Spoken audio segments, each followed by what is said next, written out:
Bon, alors, on va passer à quelqu'un qui est un petit peu perché. Enfin, perché. Disons qu'il a l'habitude de faire des conférences perchées. Moi, j'ai adoré quand j'ai découvert ça, mais bon. Il n'y a pas trop de hauteur sous le plafond, donc on va quand même le laisser au sol cette fois. Voilà. Il s'agit de Rémi Carité. Alors, Rémi Carité a un métier que je n'oserais même pas dire parce qu'il y en a tellement dans la liste que je vais en oublier, il est le plus important. C'est la seule chose que vous avez besoin de savoir, c'est que c'est quelqu'un que vous aurez rarement l'occasion de croiser. Il est notamment cueilleur de graines. Il va vous présenter avec beaucoup d'images la réalité de ce qu'il fait. Et puis, si vous n'avez jamais eu l'occasion de l'entendre en conférence perchée, j'espère qu'il en refera, parce qu'il va sur ses arbres et il vous parle aussi de tout son univers. Mais là, ce soir, il n'a que 20 minutes. Alors, Rémi, t'es descendu de ton arbre, c'est bon? Allô, Rémi? Allez, on peut l'applaudir bien fort. Merci, Rémi.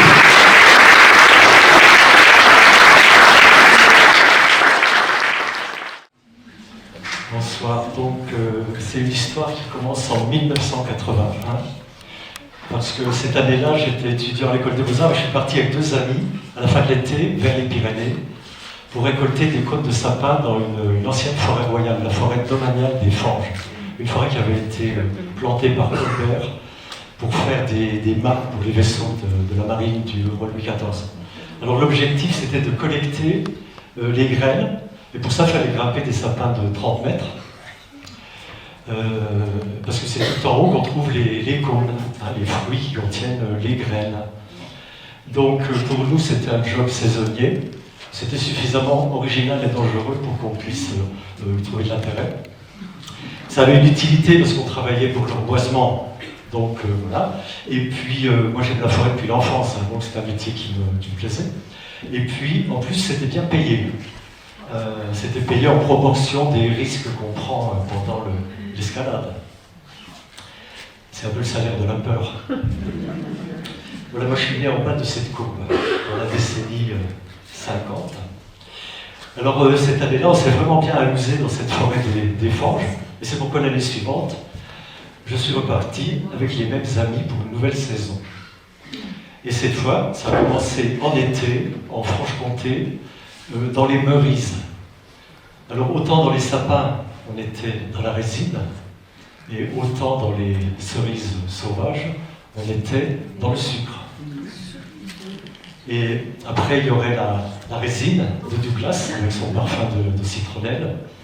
Il y aurait l'humidité des épicéas du Jura, du Massif central, les senteurs provençales des cèdres, dans le Luberon, les chênes, les frênes en Alsace, les narissures en Sologne, enfin bref, on était devenus des nomades des graines, des nomades des cimes.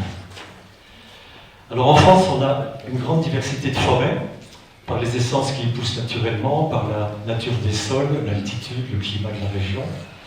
Et pour améliorer le rendement des forêts, l'Office national des forêts a sélectionné pour chaque espèce d'arbre des parcelles remarquables qui sont classées et qui sont préservées spécialement pour les récoltes de graines. C'est-à-dire que ce qu'on récolte, c'est un capital génétique qui est transmis ensuite aux forêts du futur. Et là, bien sûr, on parle d'amélioration génétique, qui est basée sur des critères de productivité. Alors évidemment, il y a des limites à cette vision productiviste de la forêt, on en reparlera tout à l'heure.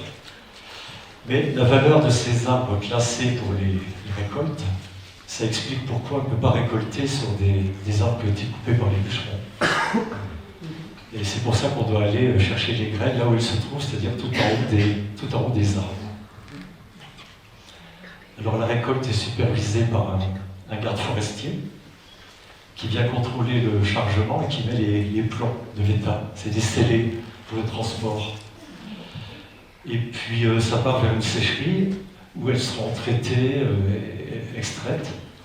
Donc il y a 2 sécheries en France actuellement, enfin aujourd'hui, l'ONF et Villemorin, le public et le privé, qui se partagent le marché de la graine au niveau national. Alors ces graines elles sont achetées par des pépiniéristes qui ensuite vend des plants aux sylviculteurs. Ensuite, le sylviculteur, il les replante, et puis eux, ils vendent les grumes aux scieurs. Alors, pour ce qui nous concerne, on a beau être les premiers de cordée de cette filière bois, ben on n'en est pas moins au pas de l'échelle, parce qu'on est payé à la tâche, on est des tâcherons forestiers quand on fait ce travail. Et si ce métier n'est pas trop connu, ben c'est tout simplement parce qu'on est très peu nombreux pour le faire. Parce que, en fait, pendant 20 ans, j'ai travaillé avec la même équipe. On était une dizaine dans toutes les forêts de France, on se retrouvait. Et à l'ONF, ils étaient une dizaine aussi. Et comme ça, une vingtaine de personnes, on arrivait à récolter tout ce qui s'est replanté pendant toutes ces années en France. Parce qu'en fait, il faut savoir qu'en une seule journée de travail, on peut récolter des milliers de graines. Et quelquefois même des dizaines de milliers de graines. Donc ça fait beaucoup d'hectares par journée de travail. Alors entre deux saisons, je suis photographe. Et donc en 1985, j'avais réalisé une série de portraits d'automobilistes à la station-service à Vanier. C'est un peu, c'est un portrait d'une communauté villageoise parce que la station-service c'est comme un puits et tout le monde vient avec sa voiture pour faire le plein.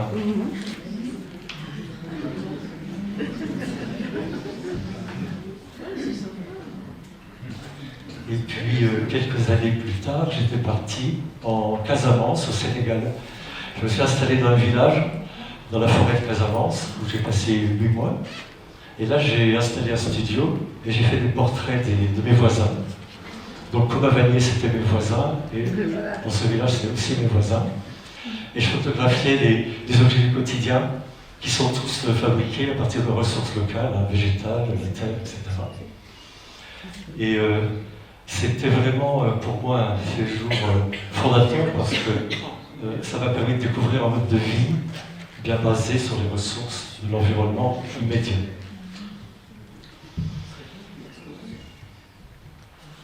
Et au retour de ce séjour, eh bien, je suis passé sans transition de la brousse africaine aux sous-bois de l'Hexagone. Et de ce fait, ces sous-bois ils sont devenus pour moi un prolongement de la forêt tropicale. Mais il y a un paradoxe dans ce métier, c'est que c'est un métier qui nous permet de ressentir toute la richesse de la vie en forêt, mais nos récoltes, elles sont utilisées presque exclusivement pour des plantations industrielles, et des plantations sans diversité. Par exemple, si on regarde l'épisode récent des scolytes, les scolytes ils se sont attaqués uniquement aux plantations d'épicéas. Parce que ces plantations, il n'y a pas de mélange, et les arbres ont tous le même âge, donc c'est quelque chose de fragile. Et donc quand les insectes arrivent dans des plantations, quand les arbres sont affaiblis par des sécheresses ou des canicules, pour les insectes, c'est open bar.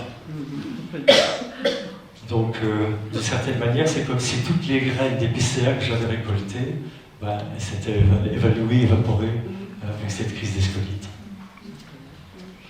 Alors, la chance que nous donne ce métier, c'est les bivouacs forestiers. Parce que c'est très rare aujourd'hui d'avoir cette chance de pouvoir s'installer dans les forêts pour y vivre. Donc, c'est ce qu'on fait. Et de cette manière, on passe toutes nos journées à la cime des arbres et toutes nos nuits à leurs pieds. C'est une immersion vraiment totale dans l'univers forestier. Et ce qui m'a attiré dans ces saisons, eh bien, c'est la possibilité qu'elles offrent d'être à l'écoute de la nature, mais aussi à l'écoute des émotions qu'elles suscitent à l'intérieur. Et je trouve que la forêt, c'est aussi un lieu d'apprentissage, parce que pour faire le tour de la réalité de la forêt, en plus d'être forestier ou bien grimpeur, récolteur, il faudrait être aussi historien, il faudrait être économiste ou botaniste, il faudrait être conteur, philosophe, On peut être aussi bûcheron, on peut être charpentier, ébéniste, luthier, ou bien, il ne faut pas oublier non plus d'être ermite dans la forêt, ou alors guérisseur, ou alors brigand, ou résistant. Ça, c'est des graines de charme qui sont en train de voler.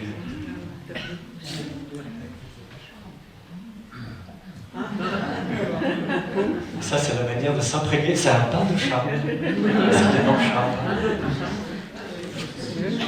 Alors, cette quête de ce que c'est que la forêt, je l'ai vraiment poursuivie tout au long de ces saisons qui commençaient en été dans le nord-est et qui finissaient à la fin de l'hiver au bord de la mer, au bord de l'océan, pour le pas maritime, dans les Landes.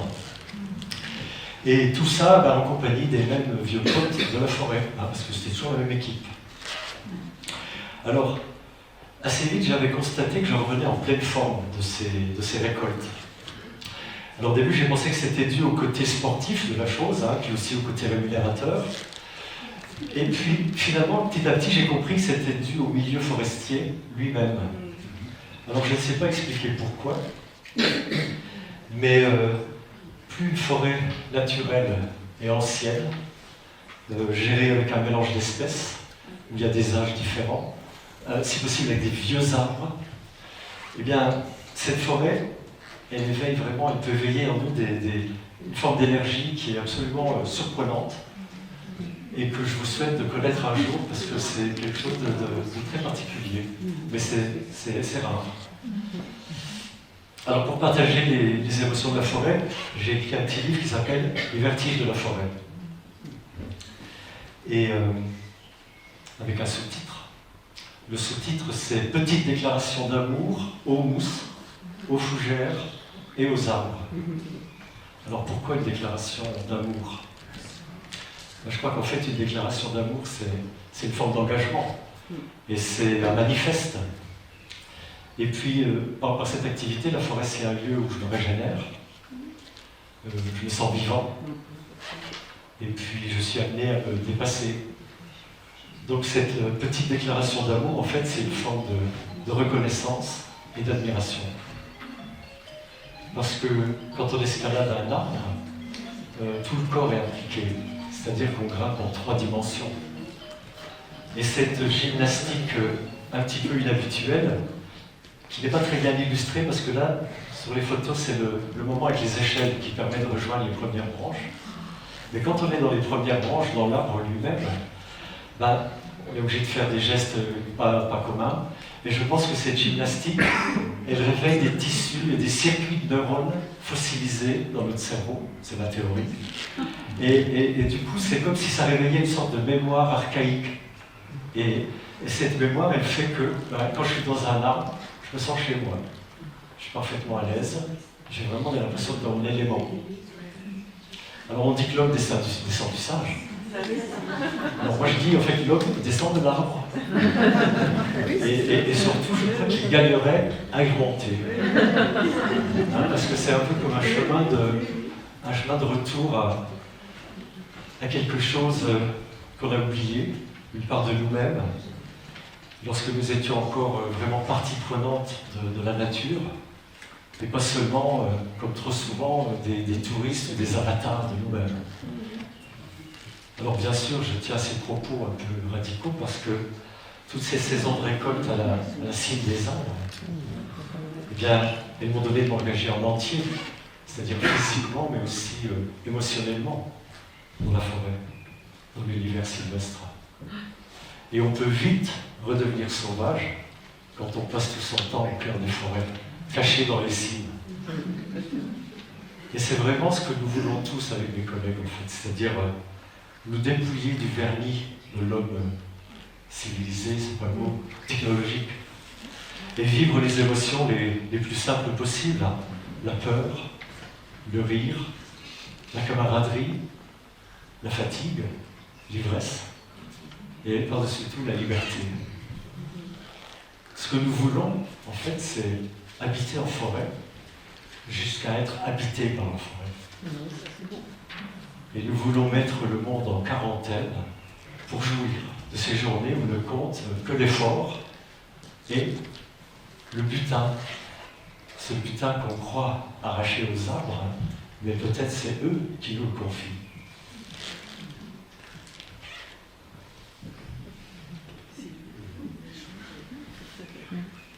Un jour, je préparais une exposition de photographie et j'avais besoin de perches, de tiges de noisetier.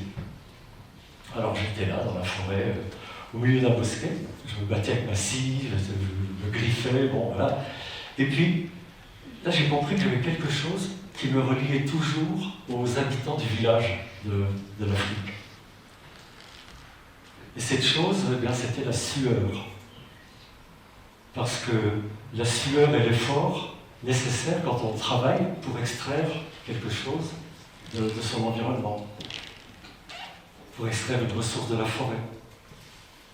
Alors en coupant ces bouts de noisetier, qui est une activité assez triviale, ben, j'ai retrouvé la dimension de la forêt nourricière et originelle.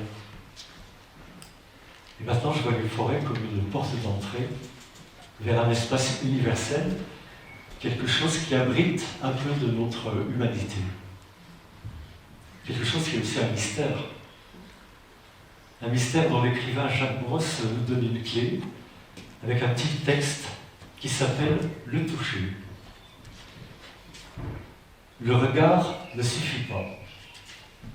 Trop distant, trop projectif, il interprète, il imagine, il rêve, s'il ne s'accompagne pas du direct contact de la peau avec l'humus, avec la vie fraîche des racines, avec la douce chaleur animale. Ainsi seulement, on sent, on goûte, et de tout son corps, ainsi, on est envahi.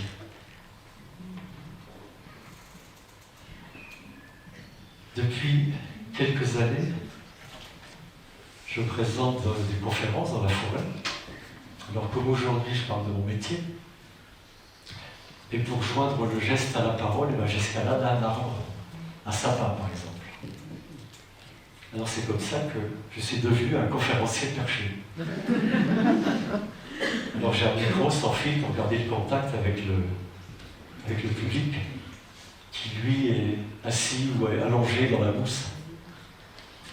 Alors dans ces ascensions, je parle de la forêt originelle, car depuis des milliers d'années, c'est la photosynthèse qui a rendu la vie possible sur cette planète. Ce sont les océans et les forêts qui ont créé l'atmosphère qui nous permet de respirer. Pour nous qui sommes des mammifères terrestres, c'est la forêt qui est notre milieu d'origine.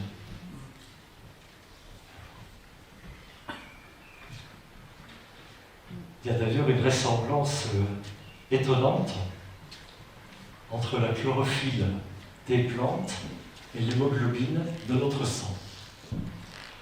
Quand on les voit au microscope, ce sont des molécules qui ont exactement la même structure, à un détail près. Dans la molécule d'hémoglobine, il y a un atome de fer qui donne la couleur rouge, et dans la molécule de chlorophylle, c'est un atome de magnésium qui donne la couleur verte. La fonction de l'hémoglobine, c'est de capter l'oxygène pour notre organisme, et la chlorophylle, sa fonction, c'est justement de produire cet oxygène. Donc il y a une complémentarité et un effet de miroir entre ces deux structures identiques. Et moi, cet effet de miroir entre ces deux molécules complémentaires, ça me donne vraiment l'idée que, ça confirme à mes yeux, de manière un peu troublante, eh bien, le lien de parenté qui nous unit au monde végétal. Je pense que la chlorophylle, c'est comme le sang d'un frère, mais un frère vert.